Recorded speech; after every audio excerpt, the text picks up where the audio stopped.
नमस्ते बच्चों, कैसे हैं आप सभी? सभी स्वस्थ मंगल। तो चलो, आज मैं कहानियों के गुलदस्ते से एक बहुत ही सुंदर त्रेता युग की भगवान राम के समय की कहानी लेकर प्रस्तुत हुई हूँ।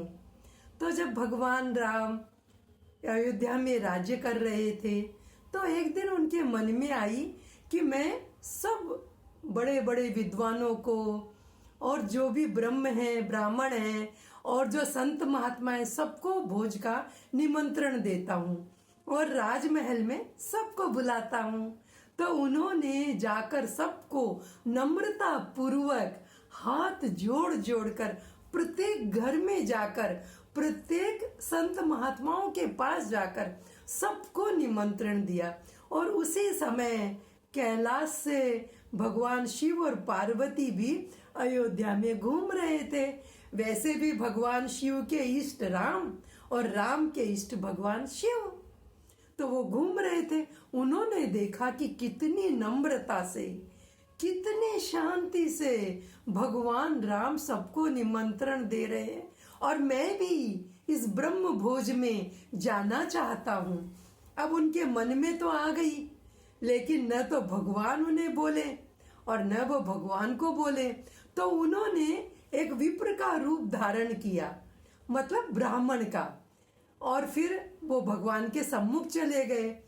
तो फिर भगवान राम ने कहा, विप्रदेव आप भी आइएगा। तो वो बोले, हाँ हाँ अवश्य, मैं तो आना ही चाहता हूँ, मैं भी आपके राजमहल में आकर भोजन और प्रसाद पाऊंगा। भगवान राम जी अंदर से तो समझ गए, लेकिन वो बोले, हाँ अवश्य आइए। अब पार्वती जी बोली, मैं भी चलूंगी। तो वो बोली, नहीं नहीं, मुझे निमंत्रण दिया है तो मैं ही जाऊंगा। अब दूसरे दिन विप्र के रूप में भगवान शंकर भी आ गए। सारा ब्राह्मण वर्ग, ऋषि मुनि महात्मा सभी आए, सबने भोजन प्रसाद पाया, सब अत्यंत खुश हुए। अब भाई भगवान राम स्वयं अपने हाथों से भोजन कराए, माँ सीता बनाए और माँ सीता कराए, तो कौन प्रसन्न नहीं होगा? बोलो बच्चों। तो फिर वो सब लोग भोजन करे। अब सब तृप्त होकर जाने भी लगे, लेकिन जहाँ भगवान शंकर विप्र रूप में बैठे थे, उनका तो कुछ भी नहीं हुआ। उन्होंने तो पानी तक भी ग्रहण नहीं किया। अब सब रसोइये और माँ सीता, तीनों माताएं, कौशल्या, कैकेयी, सुमित्रा और उनकी जो बहनें हैं, उर्मिला, मांडवी, श्रुति कीर्ति, सब चिंता में आ गई। अरे भाई, ये तो खाए ही जा रहे हैं और अब देखो ना, हमने इतना बनाए, इतना, ये तो खत्म भी होने आ गया। अब सब चिंता में आ गई। अब लेकिन भगवान शंकर को जब वो आकर बोले, थोड़ा जल तो ग्रहण करिए, तो वो मना कर दे, ना ना, वो कुछ भी ना बोले और खाते जाए, खाते जाए, खाते जाए। तब फिर माँ सीता आई भगवान राम जी के पास, प्रभु कोई उपाय बताइए। तो फिर भगवान राम बोले कि देखो, माँ पार्वती रूपी अन्नपूर्णा का स्मरण करो, वो आएंगी और इस कष्ट से आपको निकाल देगी। जो चिंता हुई है ना आपको, वो उसका समाधान कर देगी। माँ पार्वती का अन्नपूर्णा रूप में स्मरण किया। अब माँ पार्वती अन्नपूर्णा रूप में माँ सीता के समक्ष प्रकट हो गई। वो तो चाहती भी थी कि वो भी आए और प्रसाद पाए। तो वो फिर बोली, बोलो देवी, क्या बात है, आपने मुझे कैसे याद किया? तो बोली सीता जी कि अब आप इस विपत्ति से हमें मुक्ति दिलाइए।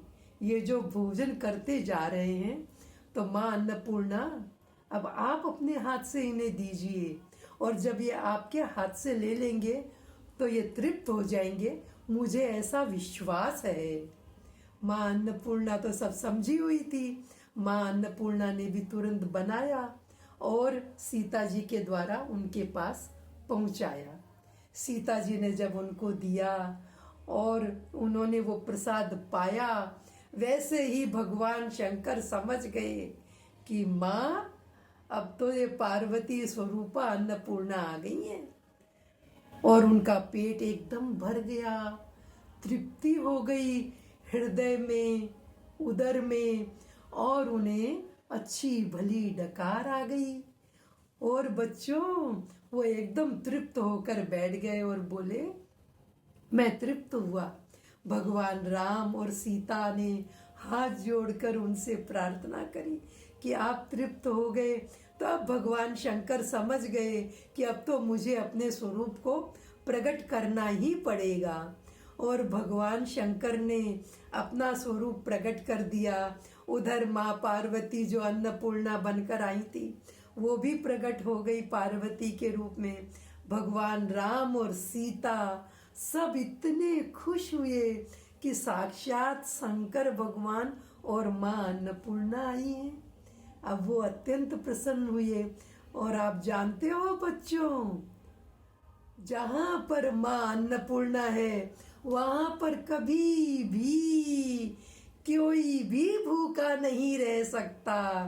तो ये जो 9 दिन 9 दुर्गा के चल रहे हैं, इसमें हमें माँ अन्नपूर्णा की भी आराधना करनी है। और फिर दशहरे के दिन भगवान राम का तो स्मरण करना ही है, क्योंकि उन्होंने बुराई पर अच्छाई की विजय प्राप्त करी थी और रावण जैसे राक्षस का वध किया था और पूरे अयोध्या में, पूरे भारतवर्ष में राम राज्य की स्थापना करी थी। और उनके राज्य में कभी भी कोई दुखी नहीं होता था। तो बच्चों कैसे लगी ये कथा और कहानी? अच्छी है ना?